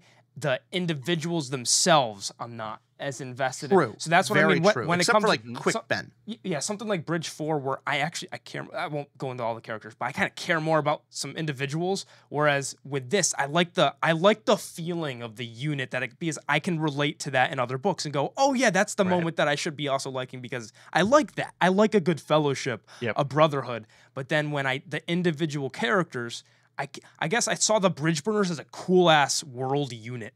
That's just a sick concepts that I don't understand the limits to. That one we'll get into world. But again, love the Bridge Burner concept, but then when it came to the characters themselves, they all just seemed, to me, extremely replaceable. And beyond that, just where this could be, and just throw anybody in the Bridge Burners and it'll work. At least to me. Yeah. And I think there was a combination of, I think most made sense, but they were replaceable. And then there were a couple characters like I think Paran, which pretty replaceable, but also I think a little incoherent. That's the problem. But then there's characters like Animander Rake, which you don't get much of them. I don't understand them a lot. And at the beginning, I didn't like him as much. But then I thought it was pretty funny of how big and grand he is. And we see him, you start bringing him down to earth a bit. Like you kind of think in the big, he's there at the party. He's at the party. Yeah. He's just chilling at the party. And that was the cool thing of him being on top of Moonspawn. You see the Siege of Pale and just God among men destroying this all. And you think he's going to be like one of the big bads and the big scale. Like you don't get to see him on a personal level. He's that big. And then you see him just like chilling with the humans in the city, of like just chatting with them and cocktail party, just hanging out. A little cocktail party. Like, you see a lot more of him. Yeah. Just as time goes on, and that's kind of neat. So, yeah, that's cool. But a lot of there's 33 of them. I mean, there's the crone Raven. Yeah, another character. So we can't go through all 33 characters, other than those are some of the most disappointing ones. We can all agree, and Caleb, this is where we can bring you into the more exciting stuff, like Kruppa, and Krupp. Krupp. Audiobooks, like it was Krupper or Krupper in there. Kruppa. So Erickson even said like you can kind of like say it how you want. I've been saying Krupp this entire time just because I also listened to the 10 Very Big Books podcast and they all refer to him as Krupp. So I just say Krupp. I just say Krupp. But you can say Kruppa, Krupp, however you want. No one's gonna really dig into you for that. But I will say just to shout out the Darujistan crew because I feel like they haven't been getting a whole lot of love. Character wise, I do really enjoy Crocus in this one. He is very naive, And hats off to Erickson just for writing a character that's, I believe, in the 14 to 17-year-old range, because he definitely felt like he was in that age range, at least for me, like that younger type of guy. But I really enjoyed Crocus. He was a really nice breath of fresh air. Didn't Vera love Um, Crocus as well? she has a weird obsession with Crocus. I don't understand it. But she loves Crocus and the whole Chalice or Chalice romance thing that they didn't have kind of thing. That was one of the things she was actually disappointed. She wanted them to get together by the end of it. But yeah. Uh she Yeah. loves Crocus. I thought he was fine. And most of the Darugistan crew, again, taking your point, Austin, is I liked the friendship as a whole. It was kind of neat as like the group. The Yes. group was pretty neat. The individuals I don't care that much about, except Krupp. So like the assassin in the group and just their connection to each other was pretty neat. And to see them, Rallick, and how they're all bouncing off. All of them are experts in their own field, and they come together and they hang out in the bar pretty darn frequently. But and how much they really do care about each other. Of like, hey, we're gonna get revenge for our friend's sake and bring him back into the fold. That was a cool little subplot going through. But the characters themselves, So the group is greater than the sum of the individual parts of the characters. Kind of like your opinion on Wheel of Time of the books as a whole, the series as a whole being better than individual parts. Or hey, there could be the characters don't have to. They're not the best characters, but then the group looks better as a unit. To where I think that's just an inherent flaw of how this book's written. A flaw to me, benefit to another. A flaw being hey, it's almost. And necessary flaw of like if you have this many characters, there's no way you can. There's no way you're going to get another novel deep connection to one character just because there's so little time. Yes, but if you have a bunch of these characters all in a group, you have a lot more time with the group, and now the group is a lot more important than the individual. Exactly that. Well, because even other going novels. back to No, go ahead, Caleb. Oh, I'm sorry. I was gonna say, even going back to what Austin was saying, like how he's like, I'm not really sure these bridge fours or these bridge four, these bridge burners are better than bridge four. Like if you think back to like, wait, you spend so much time like getting to know the bridge four crew. Like there's a lot of pages dedicated to that. So of course you're gonna have a really big connection to that like small crew of people. Whereas with Gardens, you're kind of just introduced to them. You might get a scene here, you might get a scene there. You might get a POV of this guy who's witnessing something. But it's really just an introduction like to this crew. So I can understand you guys didn't really feel like super emotionally attached to certain characters. And I myself, I'm not like, granted, I am now, but I'm on book 5. But in terms of just in the mindset of Gardens, I can see how people would have a tough time really connecting to certain characters, or but like I said, Krupp's really hard to not like. But I understand your guys' qualms with it. Well, I also, the reason why I'm giving book 2 a shot, definitely after this, is I love Wheel of Time. And in book 1 of Wheel of Time... You didn't love book 1 of Wheel of Time. I didn't love book 1 of Wheel of Time, and I only liked one character. I hated Matt, book 1. Hated him with a passion. Same. Did not like him. Every other character, like the main character, Randall Thor, I'm like, he's a plot device character. I didn't care for him at all, and he later becomes one of my favorite characters of any fantasy series. So I'm just like, you know what? I gave Wheel of Time a shot with these characters, even though I only vaguely liked one character. So with this one, I'm like, maybe. If these characters continue on and I get more of them, maybe I will come to love them. And that's why I'm giving the hope. I've had that situation. This is such a fascinating point of view from you now, because we started this channel after you read all of the Wheel of Time and already had the love for it. You were Yeah. already full. Imagine you just started. We read Eye of the World, and you and I were reviewing it right now for the first time. Yeah. If we were reviewing Eye of the World, you've been like, it's one of these books that's so well. It's kind of it's average. You would be saying a lot of more negative things about Eye of the World. Sure, But definitely. now after reading all of it, like, yeah, I didn't love it as much. But I know Holy where cr- it goes. And the thing is, the difference is book 2, I still I really a lot liked book 2, even on my first read. But you could with Malazan like book 2. Exactly. So it could very much mimic that experience, which now if you say Dead House Gates is like significantly better, I will give it a shot, and with the understanding that, hey, you do like those kind of series more. So I still might not like it as much, but you'll be my my test subject. Yeah. Just filter for me. But I wanted to move on to plot. You guys have anything else to say on characters? No, I'm all good.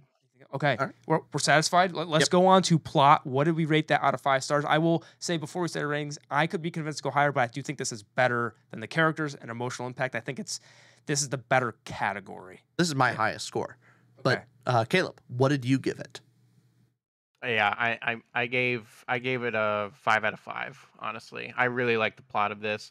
In terms of, I was going into this the first time again. I was super intimidated. So I expected there be no plot. Essentially, I was just like, I'm going to be confused the whole time and not know what's going on. But I was like, no, like there's a story here. You could definitely get the gist of and follow along for sure. So I think honestly going into it with super low expectations really helped me, because I was pleasantly surprised with just how smart I felt. I was like, oh, I'm getting this. I'm on the ball, baby. I got it. Nice. Granted, I still don't understand everything, but plot wise, you could definitely understand story, we go here to here and then we fight. You know what I mean? Yeah, I get it. I'm on the ball. So yeah, 5 out of 5. It was great. Rich, what about you? This is my highest score for all the categories as a 4.25. Really great. I think it's really great. A really great Okay. plot. It reminds me of a couple of different things of there's great plots. Again, this is another one of my hot takes of I loved the plot of The Blade itself. It's one of my favorite aspects of that book, and most people disagree with me. I know that. Caleb, but for you me, disagree too? The plot is amazing for me. I don't get it. But it's the same type of plot here of there's a bunch of seemingly disconnected things that with characters with different amounts of information where the reader knows more than the characters sometimes. Then it all fits together like a nice puzzle piece in the end. That's the enjoyable part. And there's plenty of little tension moment. Well, not plenty. Blade itself had more tension because I knew everything that's going on, where this one, I don't know as much going on, so there's not as much tension. But by the end, everything made sense and they clicked together. So, and when characters meet, so you're introduced to 2 characters in 2 separate ways, and then they finally come together, like Animander Rake and Shadow Throne. Yeah. Shadow Throne? Thorn or Thorn? Thorn or Throne? So it's Shadow Throne and Cotillion are the 2 gods that we meet in the book. Yeah. But when Animander Rake and Shadow Throne come together, you're introduced to them separately and then you finally get to see them clash. If there was more context and I had more time with each of them and it was set up a bit more, I would be more hyped and understand oh, I can't wait for that conflict to happen. This one, it just happens. But it still makes sense how they come together. With Animander Rake trying to hey, gods, get out of the fucking way. Get out of my way. Stop it. Don't want you interfering. I'm taking on the Empire myself. I liked that. And then, okay. Overall, I think the plot is really great in just how it comes together by the end. I don't disagree with you as much as it sounds. I agree with a lot of what you said. I gave it a 2 as a flawed score. And the reason I think I like the positives of the whole plot coming together. The thing that kept me engaged with the book was the plot, as in I don't think the plot is as confusing as the world is. I think when people talk about Malazan, the plot is, you can explain the plot. Sure, there's a lot of different plots, so it's tough to go, okay, there's the Durjakstan group, there's the Bridgeburner group, there's also the Chasers with Ajik, Lorne, and Paran, so you can go to all the different moving parts and go, okay, it's a lot to say and explain, but when you break down the plot to, oh, this is a chase here, this is a heist-esque here, this is a... You can break all them down into a very understandable plot, so I don't think that's... It's just there's a lot, so that's what makes it more... I guess confusing is the right word. So for me, there were huge positives with. It's impressive. I could never do this. A lot of authors could never do the interweaving that Steven Erikson did with having all these shorter stories, like you were describing, Caleb. He kind of wrote these as separate stories, each book, but then having it all come together. Super impressive. To me, just the negatives vastly outweighed how impressive it was, because it was impressive. So I can only go as low as 2 with how impressive it was. He put everything together.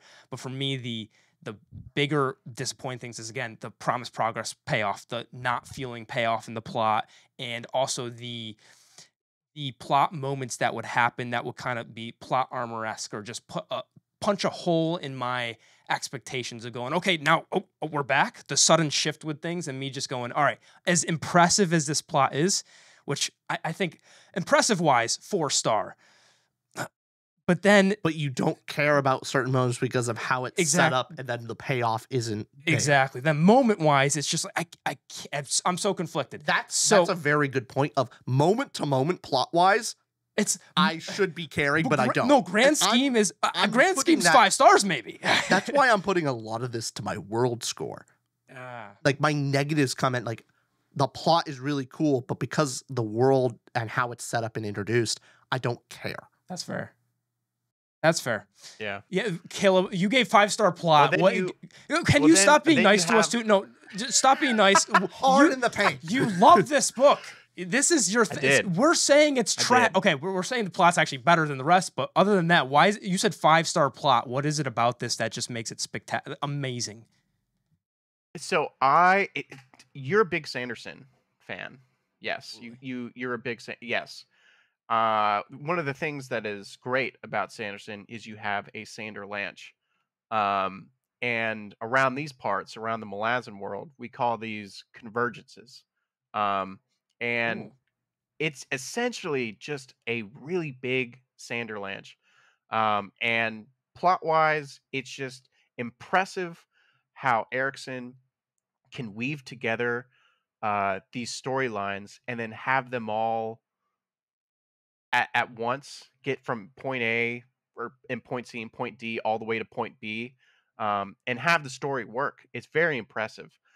Granted, in this book, he kind of pulls the rug out from under you when you're just expecting this huge epic battle, because the Jagad's coming to Jerujistan. You're like, holy shit, this guy is he is going Mach 5, fighting 5 dragons, hurling boulders up at him. Meanwhile, his body is like breaking down. He's like half skeleton. Like, you're just like, what is this guy? And he's just like, I need my finis. And you're just like, what the is going on, dude? What is happening? Plot-wise, finis. That was one of the most confusing, stupid things I have ever come across. Of like, finis, it's this item that controls this power, and it's the source of his power that he put into the finis. And I'm like, okay. And then it's, what does it look like? And then later, it's like, this acorn. This acorn is the finis. I'm like, okay, neat. It looks, the finis is an acorn. Understand. Cool beans. Get it. Yeah. And then Paran is in this weird alternate dimension fighting this wood creature. Like, it seems like a sentient being. It's like, oh, he's fighting the finis. I'm this like, is a wait a fever minute. dream. I thought the finis was an acorn. Why is it a person dude. now? What? Look, I don't understand how you can't understand the fact that Groot shows up and he's all powerful now and he's fighting everybody else. I guess what? The finis is both an acorn, an inanimate object acorn with power, also a sentient being person, and then also the finis is a house. It's also a house. The finis What in the easiest terms is kind of like an infinity stone, like from Thanos, Marvel? Yeah. and without it, like Thanos is pretty strong on his own, but with that stone, he is very strong, very strong. Or a Horcrux from Harry Potter. That's also Okay. another analogy you could use. Um, it is a portion of the Jagged's power that they have, and when they have it, they're very strong. They're very, very strong. Okay. Yeah, but was I expecting Groot to show up from the acorn? No, definitely not. I was not and again, I don't And know Root turns into a what the sentient house. it's an Azeth house. Like, what the is an Azeth house? I have no idea. I have no idea. Is it kind of like a cop-out and a rug being pulled out from underneath? Sure. Yes, you could definitely say that. Do I have 5,000 more questions? I'm Yes. sorry, I'm going to pick up book 2. Let's go. What the Steven No, Erickson? No, he Just the moment of going like, okay, I understand what the Finis is. It's a thing. It's a thing. It's an acorn now. Okay, got it. It's a thing. It's an acorn. It's a source of this power. Understand. And then just the casual mention of like, oh, parent is fighting the Finis. I'm like, how do you fight an acorn? What do you mean? Is it the same name but two different things? And I had to look. I like searched the name. Like, Did you go glossary? no, I was like, There's I a must have glossary. reread it wrong. It must be similar name, different thing. Yes. Okay, no, same name, same thing, different. Same. Different. This, I think Steven Erickson wrote either a masterpiece or tricked everyone into thinking it's and it's somewhere between there. It's that glass onion moment of where it's like, it's so stupid, it's genius. And then the other person's like, no, it's just stupid. Yeah, I don't know how to take this other than it's impressive but flawed. I don't know. This is it's something. And Caleb, our feelings that we have for most of what we're talking about is the ending portion too, because we're talking about the payoff moments or the latter chapters, latter parts. To me, something that we skipped over when we started chapter 1, and it was chapter 2. So we got Paran as a kid, and then we got the Sari who was seeing the seer. Those first 2 chapters, when I was almost deceived a little bit, going, okay. The Paran chapter wanted to be the soldier, and then we get Seer. She gets corrupted by this witch, the hag. And then a god. Poor Sorry. Sorry. Jillian and Amanas. Exactly. So the starting us off, because again, going back to, he wrote this in 1992, got published in 99. I imagine he probably changed those intro chapters a lot to get them to be more understandable, more readable. But I started off reading these chapters going, this is not that confusing. I started off thinking, oh, I'm in for Same here. Right? I kind of started off going, what are they? Am I smart? No, turns out he tricks you. Is everybody else dumb? And I'm just 5 head. Apparently I'm not. I am half head because it started, again, plot being understandable, but the concepts being introduced, even I could relate, go, oh, I understand the magic of a witch, and that's easy. That's milquetoast. Obviously got more complex from there, but I almost feel like the book promised it almost under-promised how complex it gets to me. It started you off real easy and then just went, again, plot moment to moment, it went from 0 to 100. At some point, just turn on the switch for me. Oh, for me, it's as soon as Tattersale's introduced. That was it. And the wage stuff. Yeah. It immediately, gigantic pale battle and just the moon spawn. That is the moment. The moon. That is the here, moment. and they're fighting the moon. Yep, that's it. I'm like, wait a minute. They're fighting the moon? Yeah. Where is this going? Excuse me? What? Yeah. I agree with you, especially because as soon as Tattersale is introduced, like you are immediately thrown into the Deck of Dragons, which you're like, I don't know what the Deck of Dragons is, but apparently it's really important, and they're talking about it a lot. It's essential. Let's start with that because you're gonna go with the world building stuff or back. Yeah. Okay, then Caleb, start off with that because he's talking about the Deck of Dragons and all this stuff. So world building, what'd you give it out of 5 stars? You already know it's a 5 out of 5 stars. Yeah, for We'll sure. say our scores real quick because I want to get some. I want to dive into this. What'd you give, Rich? I gave it a 2 out of 5. 2 out of 5. I gave 1.5 out of 5.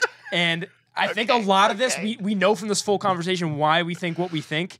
But Caleb, go into exactly what you were just saying there with the plot interweaving with the deck of dragons and all that, the mage stuff. Yes. Yeah, so I mean, like, right, I don't know what chapter it is, but I know it's in the beginning with Tattersail, where like you're thrown into the deck of dragons, and immediately when I was reading that, I reread that like probably like 3 or 4 times because I was like, I know, like my alarm bells went off. I was like, I know this is significant in some way. So I was like, I'm gonna try to store this little piece of like I was almost like the Harry Potter like thread, like pulling it out, like I'm gonna put this in my like little glass and save this for later. I still don't understand what it meant. But it's just cool. Like I love the fact that like they use a deck of dragons, and apparently it just has something to do with what gods are involved with the world. And it's just a cool concept. I dig it. I really like it a lot. I love the fact that you have these like races. Like I have no idea what the hell a Jagged is. Why is he so strong? They mention briefly like what's going on with Dujek One Arm, and they mentioned very briefly the 4 elder races. You have like elder gods like Kroll. He visits Krupp in his dreams, and you're Chill like, guy. okay, well, very chill guy. Yeah, for sure. 10 out of 10. But then you're like, okay, so there's new gods, I guess, because we met them in chapter 1. So they're gods, or AKA ascendants. And then you have elder gods, which are really old, and even Kroll is just like, we're not really worshipped that much anymore, so we're pretty weak. So it's just like, okay, so how old are you? You know what I mean? It's so the pool is so deep, and you're just like, ha, ha, ha, I'm dipping my toes. You know what I mean? You're barely even skimming the surface, you know.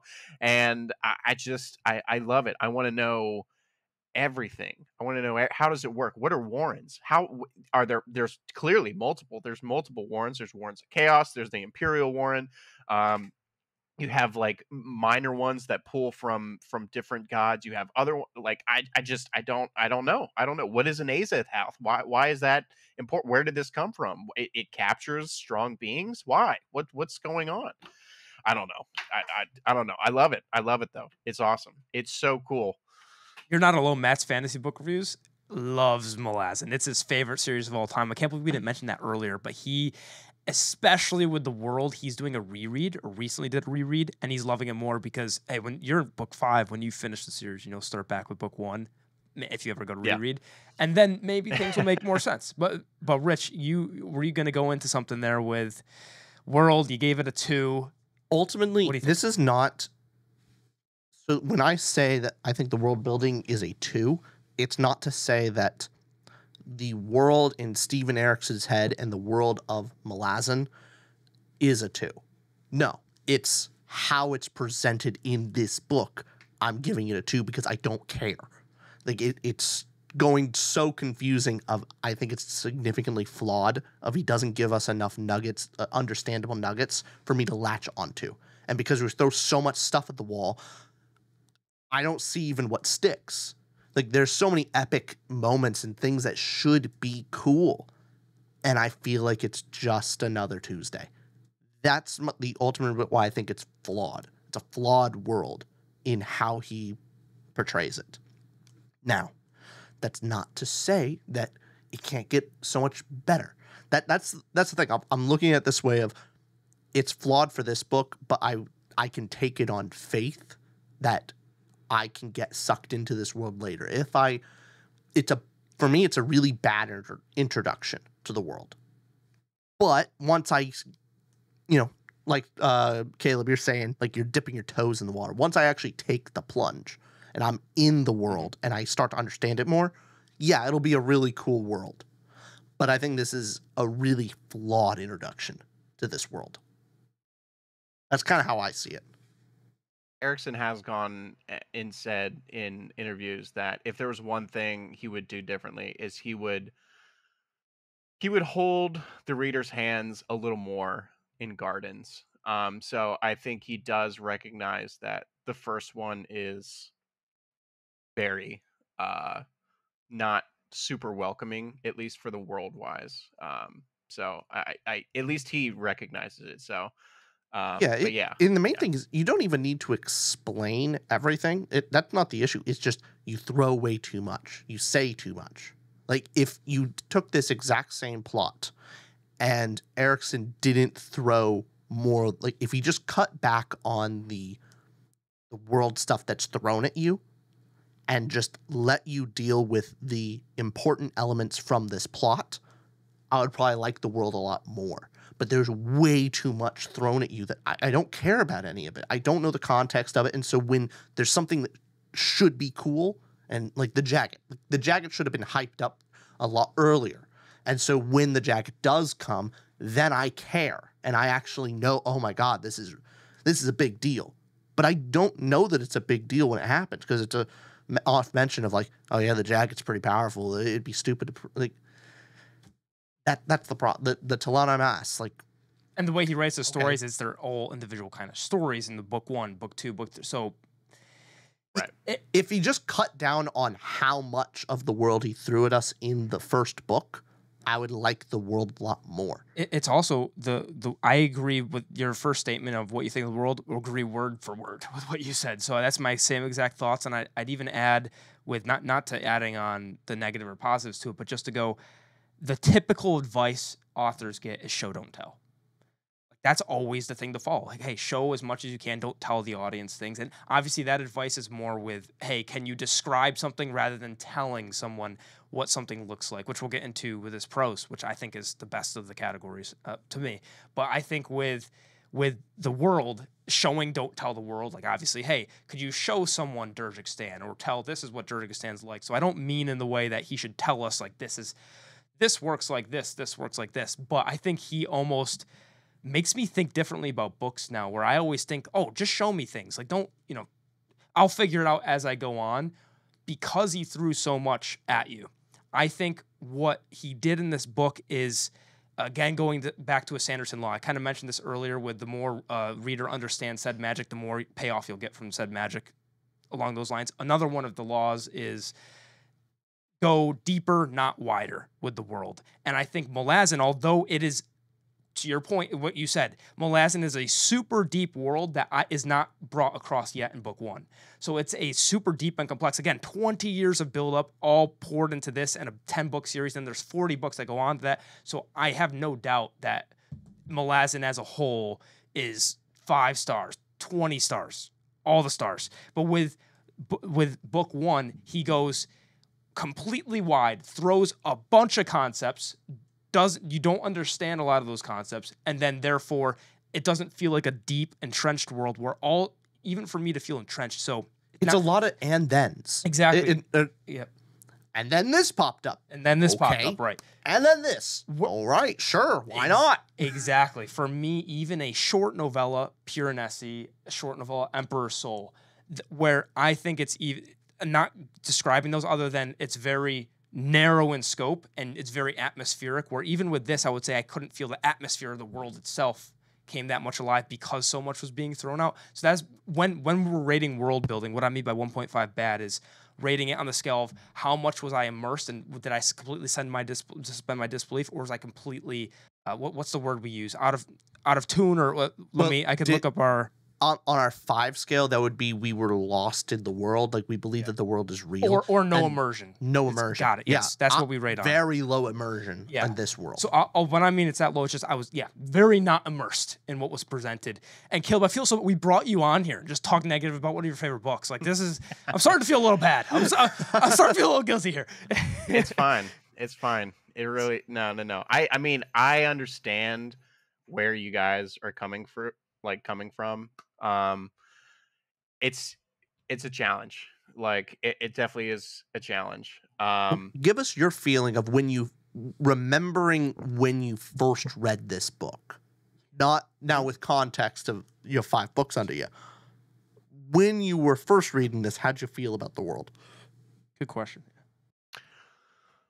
Let me see here. When I was first reading this book, I knew that it felt like I was a kid on a stage, and these adults kept giving me toys to play with, and I'd be like, "Oh, this is cool. I like this. What does this do?" And before they even answered it, they gave me a new toy, and they just kept doing that over and over again. I really like playing with toys. Um, and little did I know, but I knew beneath me, beneath the stage, it's a giant pool filled with toys. And that's each book as you go along. It's just there's so many toys. There's so much to get involved with. Um, so even though I didn't know what each toy did, I still enjoyed playing with them and knowing that that even existed. It was cool. No, I really enjoyed it. Yeah. Like the Warrens, I was very confused when they first like came about. I was like, I don't know how these work. And then you kind of just accept that it's just like magic. It's just magic pathways, magic places, magic realms. Sometimes all they are is just an updraft that lets you fly. Sometimes it's an entire Imperial Warren that the Empire uses, and for some reason it's all dusty and covered in ash. And you're like, well, that doesn't mean anything right now. I I guess sure. Right. Why is it covered in ash and it's dangerous to traverse? I have no idea. But I trust the author will get me there, and that's just what it is. I like if it wasn't for the fact that like there it's so highly regarded and so many people have told me that like it to trust the author, I probably wouldn't have continued on because I probably would have been in the same shoes that you are, where I'm just like, this means nothing. This is not like what am I supposed to do with all this? But I have trust, and I really, I mean, it's awesome. I, I don't know. It I don't know what else to say. I love the world. The it world is super cool. it sounds like to me that this book requires faith. That you don't just Yeah. read this and trust. You have to read it with the understanding that you must walk across the invisible bridge and take the steps, and your faith is tested in this book. That's That's why a there's this great, rabid yeah. fanhood. It's That's like a great.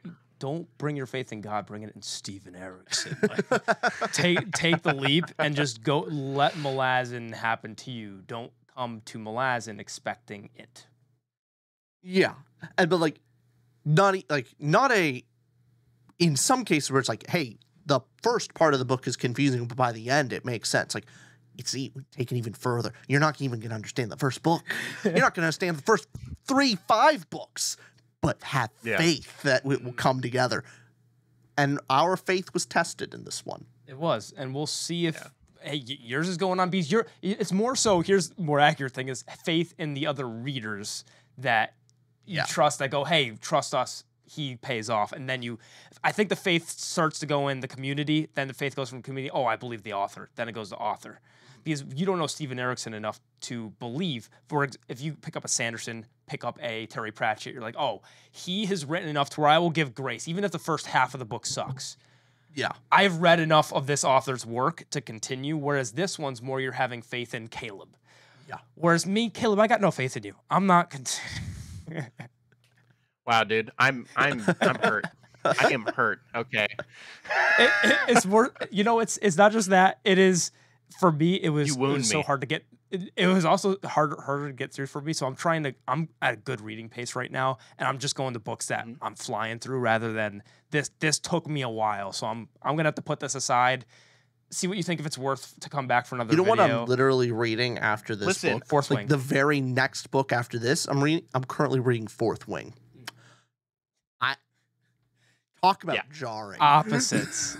Opposites. Yeah. A book where I Hey! know nothing. I have no idea what's going on versus a book where I know every plot point that's going to happen before it happens, and it's so predictable. Like, intensely so. Oh my god. There's also dragons in both. There are dragons in both. So they're similar in some ways. Do we want to go into last category, prose? I think this will probably be the one where we maybe all agree the most. Yeah, what did we give Caleb, prose? what did you give Prose? Prose is an easy 5 out of 5. I get lost in the sauce so much with his prose. Like I am not a prose snob. I never considered myself a prose snob before this series. Ah. This series really enhanced my perspective on just how much a book can be uplifted by a beautiful paragraph. And I really appreciate it. I love the prose. In fact, I have one of my favorite quotes by Paran. Oh, yes. Words are like coin. It pays to hoard until you die on a bed of gold. It's just such a Ooh. beautiful quote. I love it. I love it so Ooh. much. Can you say that once more? Yeah, sure. Yeah. Words are like coin. It pays to hoard until you die on a bed of gold. It's beautiful. It's beautiful. Oh, yeah. I love it.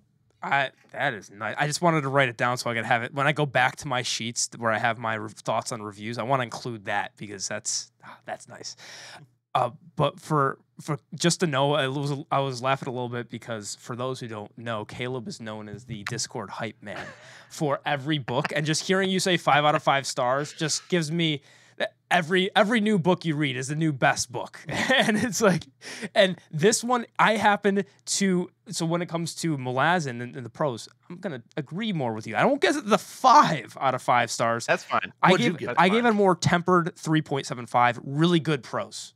What did you give it, Rich? I gave it a 4. I think it's great prose. We're right on same page there. Yeah. Yeah. No, it is Nice. beautiful prose. Descriptions are really well done. Yep. You definitely get a great sense of the scene, character voices. For some, amazing. For others, not as much. But overall, to give the advantage, the reason why I like the Bridge Burners so much is they get so little page time, and yet the little scenes they do get, the voices that come from them, I really get their personality, even if I don't get them as a person. Oh, I that's a see good point. That's a good like point. I'm thinking of one of my favorite scenes for the Bridge Burners was like, favorite being a strong word. It's like, hey, I think this scene really encapsulated the characters. Yeah.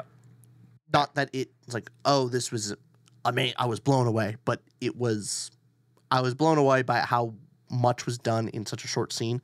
Of the Bridge Burners are playing cards. They're playing a made-up game with the deck of dragons, and the adjunct comes in, and just how they're playing, just they're making up the rules as they go along. Yep. They're playing, and then how they're kind of poking and prodding Lorne of like, hey, yeah, you can play, and look, we got this card. That means that you have to actually pay us a whole year's pay.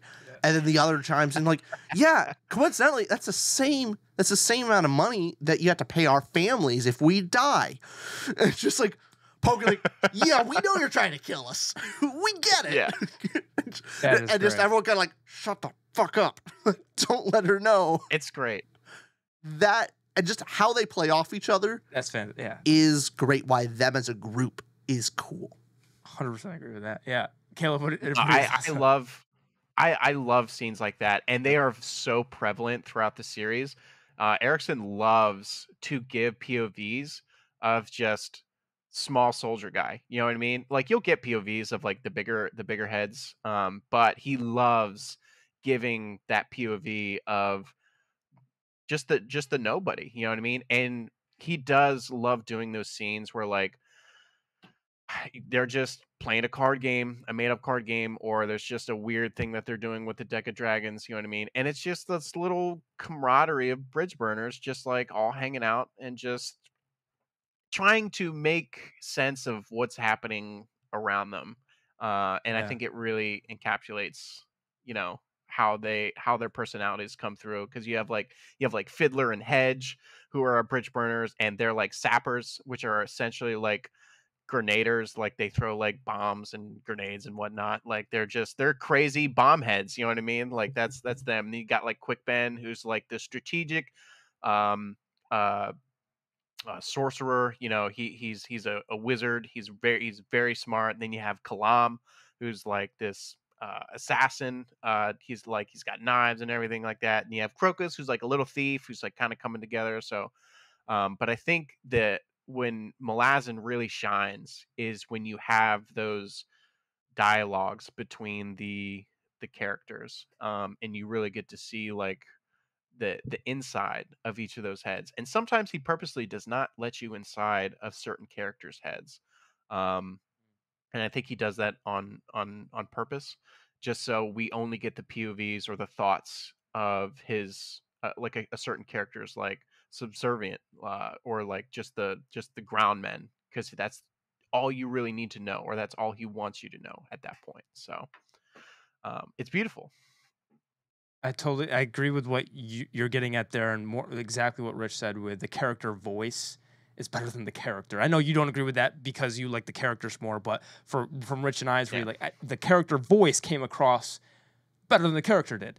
And Yeah. And with Steven Eriksen's prose as well, looking at how replaceable is this prose, or how replaceable the character is. You know, not the character. I just mean with his prose of how one of a kind Steven Eriksen's prose is, and just how he gives me that the Dune element prose as well, where he has these quotes in the beginning or these really impactful statements, and that can just really hit home. Like you have that one liner, but he has a lot of his epilogue or epigraphs at the beginning of chapters, and some of the asides when characters are going kind of out of the story for a minute and giving a thematic message. Although I've seen those themes, I wasn't super impressed by the theme itself, but the quick aside or the really kind of goes out there and is purple with it, and it's really impressive.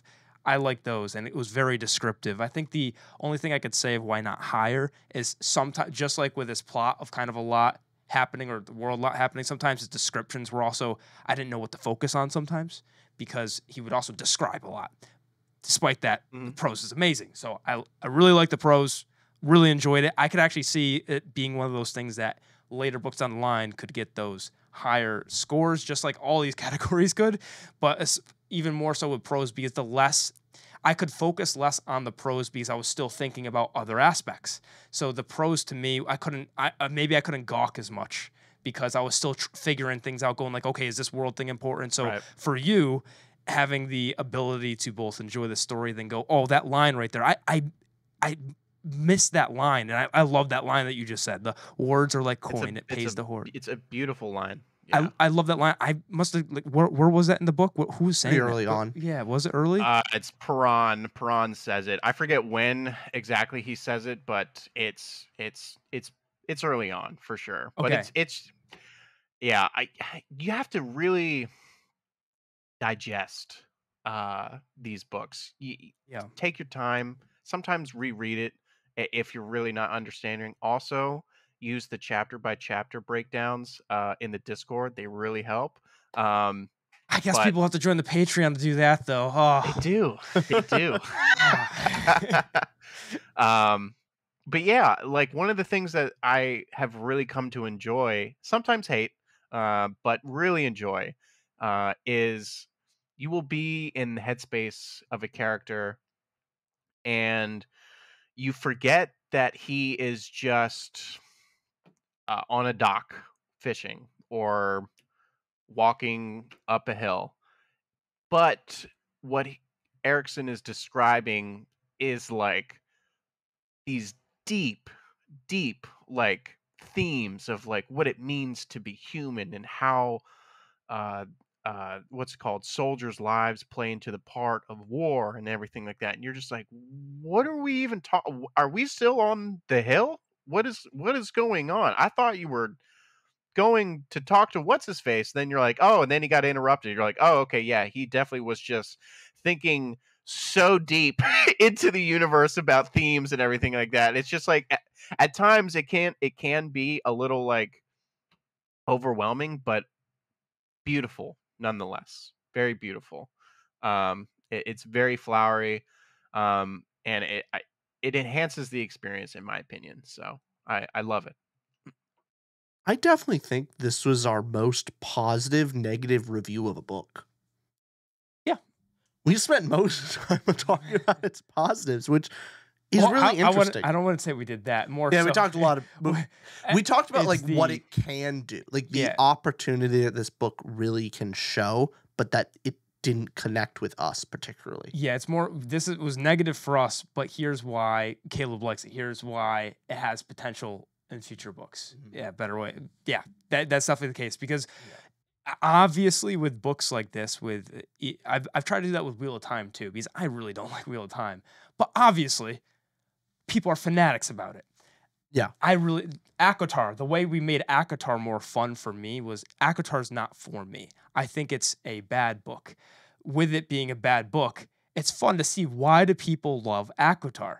Now, Malazan and ACOTAR, not to put those in the same boat, but I like both No, equally. please don't. Please don't. No, I will say Gardens of the Moon and ACOTAR are equal books for me for different reasons. ACOTAR, Austin, I'm finding out more and more what kind of reader you are. I really am. Like after each of these book clubs, you're really narrowing it down to like what you prefer here. Specific. Honestly, Yeah. if you could narrow me down, it's Yeah. I love me some rage action and I love me some absurdist fantasy and sometimes thought-provoking stuff. Give me an absurdist, rage-filled character with a deep message. Perfect. The book. main thing for you is focus. You don't like a very unfocused book. Maybe that's fair. Like something that gets across its. Oh I yeah, feel like focus. you should read that's a good way to Rage put of Dragons. I feel like you would really like that. I've been trying to get him to read that for well over a year. It's Like an Austin you book. even said in the book club that what's it called? You really like when a character is like angry and like wants to have like a very vengeful type of story. It's John Wick but with dragons. It's one of the That's best. great. If you want the rage-filled revenge, it's one of the best books for that. Because I do love. Yeah. So I don't know if it goes in this direction. But I love redemption arcs. I love failed redemption. We'll see. We'll see. You know. Okay. Don't give me anything though, because I know I know it's a book that I will love just because it's literally called Rage of Dragons. I love dragons and I love rageful characters. You get a rageful character, Cool. like actually rageful, not like Darrow. Cool. Like he's more rash and Yeah, no, the rage actually gets in the way of like it's an actual character flaw. got it. Is his rage. Got it. Yes. Okay. This was Gardens of the Moon, a pretty much 2-hour review.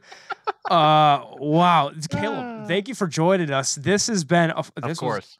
we're experimenting with this new having a guest on with the reviews. Let us know what you think of that. Let us know if you like Caleb or not so that he can read the comments and then get really upset or happy with the love or hate that you give him. Please give him some love. He was great for coming on and helping us walk through this. And Rich, do you have any? Thank you for having. Oh Thank you for yeah, having Caleb, me on. you're going to I be our really last appreciate it. person to speak. You're going to get the closing thoughts. So, Rich, do you want to close right before Caleb? Yeah, sure. Yeah. Malazan Book of the Fallen and Gardens of the Moon is an ultimate test of your faith in reading ability and faith in an author's ability to take you to the end. You will be severely tested. Other books test you with the first 100 pages. This will be the test of the first couple thousand pages. And we'll see. We'll see how you progress in your faith. Caleb, how would you like to end us off? Gardens of the Moon and coming on the pod. Thank you again. So just to end us off, I'm gonna end it the same way I ended the book club. But before that, I really would encourage you guys to at least give book 2 a try. I really would. Austin, I know you said you're gonna wait to see how Richard enjoys it. In terms of structure, it is way more contained. And everyone who's in the Malazan like chat or whatever holds Deadhouse Gates very high in terms of their love for the series.